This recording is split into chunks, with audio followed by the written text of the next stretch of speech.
This is not gonna be a get-rich-quick video. This is a hustle video. Hi, my name is Jackson Bird, and welcome to another installment of Ask Jack, my sort of advice series. Sometimes these videos are a straight-up Q&A, and sometimes, like today, I focus on one Q, or an amalgam of frequently asked Qs, and do a real deep dive on the A. Not like that, no, answer. Deep dive on the answer. So I get a lot of questions about what I do. Clearly, as you can see from the sub count down there, I'm not making millions off of YouTube. But if you'd like to help me out there, don't forget to subscribe and tell your friends. And as I am constantly reminding all of you, I am not a student or a child. I am 28, almost.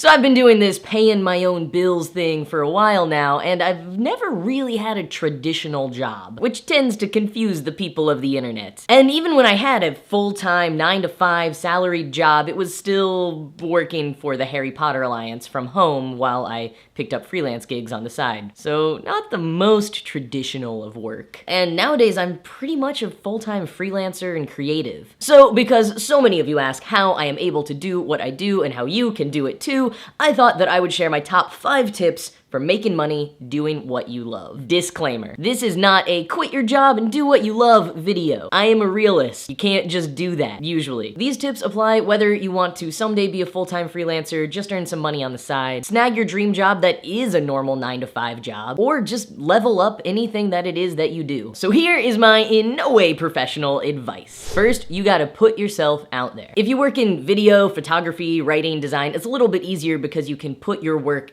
on the screen on the internet. Make a website, put your stuff on it, put your stuff on Instagram and YouTube. Get it in front of people and keep making stuff and putting it out there where people can find it. I've gotten pretty much every job I've ever had from YouTube and my larger internet presence. It basically works as like your portfolio. It's a way to both get discovered and have some solid evidence of your skills backing you up. And if you don't have a craft that is easily displayable online, or even if you do, you can also put yourself out there by networking. I know that is a super gross word, but basically what I mean is go to events and spaces where there will be people working in the field that you want to work in or that you do work in. Tell them what you do, what your goals are, what kind of jobs you're hoping to get. And later, when this person you were talking to at this party has a friend who needs a video editor, they'll remember that kid they were talking to the other week who was looking for more work as a video editor. Bada boom, you just got a job. Now, it's not always that simple, and you gotta follow up, you gotta be willing to put in the good work, but that's the basic concept, and it does work. You put your intentions out into the universe and, well, maybe a higher power doesn't hear it, but the people that you're talking to do, and they'll follow up with you. And as all of those opportunities start flowing in from all of your networking and your self-promo, say yes to just about everything. Maybe you think that a job you got offered isn't exactly in line with your end goal, or maybe you even think you're above it, but you never know the people you might meet or the opportunities that might come as a result of it. And especially when you're starting out, you just need to rack up as much experience as you can. The disclaimer here is to always balance your priorities. If you're not getting paid, make sure it's actually worth it in terms of experience and exposure. And make sure that you're never doing anything that makes you uncomfortable in a bad way. You know, evaluate every situation, but generally push yourself to say yes. My next tip is an important one. Put confidence on your resume. And this means a couple of things. First, do not sell your skills short. Did you make a custom theme for your Tumblr? Great! You have experience with HTML and CSS. Did you moderate a panel at a fan convention? You have public speaking experience. Do you make YouTube videos? Then you probably have writing, speaking, film production, video editing, and social media experience that a lot of places would kill for right now. So when you're working on your resume or looking at opportunities, remember those things. Just because they didn't take place in like a normal office or a classroom doesn't mean that they're not valid as experience and skills that you have. A lot of people's hobbies these days are real marketable skills. And the best advice that I have heard that I'd like to give you, you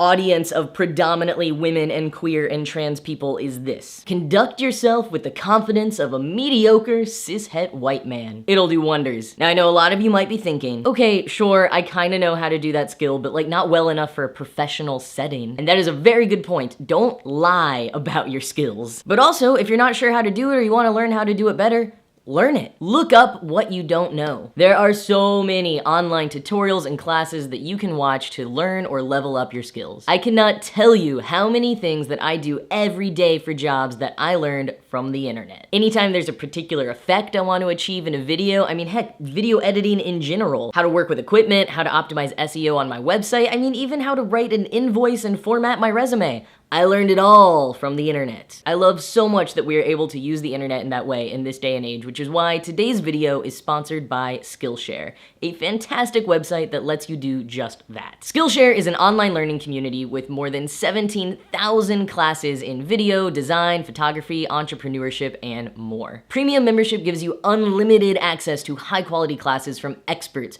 working in their fields so that you can improve your skills, unlock new opportunities, and do the work that you love. And keeping with the theme of today's video, one of my favorite classes I've taken on Skillshare recently is Going Freelance, Building and Branding Your Own Success by Justin Gignac and Claire Wasserman from Working Not Working. I loved that one because it kind of doubled as a branding workshop as well. They walk you through how to create your own mission and how to stay loyal to it in all the work that you do. There's also a ton of other classes that cover topics I've mentioned in my tips today, like the art of self-promotion, keyword and website optimization, creative nonfiction writing, DSLR filmmaking, and so much more. Over the years, I've looked into a lot of learning platforms as I try to tackle different skills like finally understanding how InDesign works or best strategies for social media ads. And I really like Skillshare because the classes come in chunks so you can work at your own pace, but they also have a community of people who are also taking the class that you can share thoughts with. And one of the most important things, Skillshare is more affordable than a lot of the learning platforms out there. An annual subscription is just $10 a month, and I've got a special offer for you. If you use my link, which is down in the description box, you can get 2 months for just 99 cents.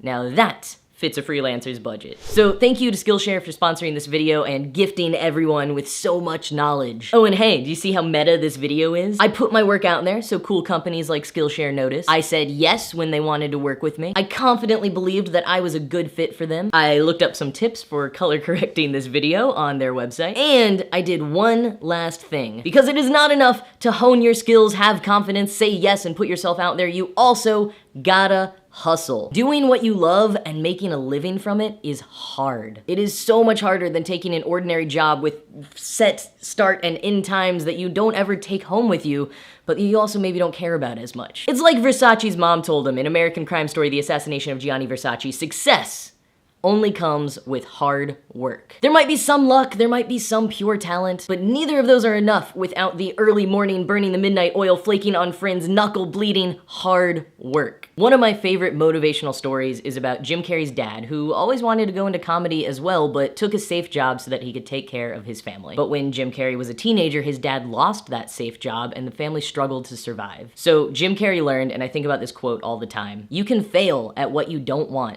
so you might as well take a risk on doing what you love. So those are my tips that I hope were helpful in doing what you love, whether it can one day be a full-time thing or you were just applying it to everything else that you do. Let me know in the comments today what your passion is and what you are doing to take it to the next level this year. If you liked this video, you can watch other Ask Jack videos in this playlist, and you can also check out the video I made around New Year's about creating habits, not just vague resolutions. You can also subscribe to this channel for new videos every week. You can follow me on Twitter and Instagram at JackIsNotABird, and also please listen to my podcast Transmission, which you can find wherever you get podcasts. Thank you again to Skillshare for sponsoring this video and to each and every one of you for watching it. I'll see you next time.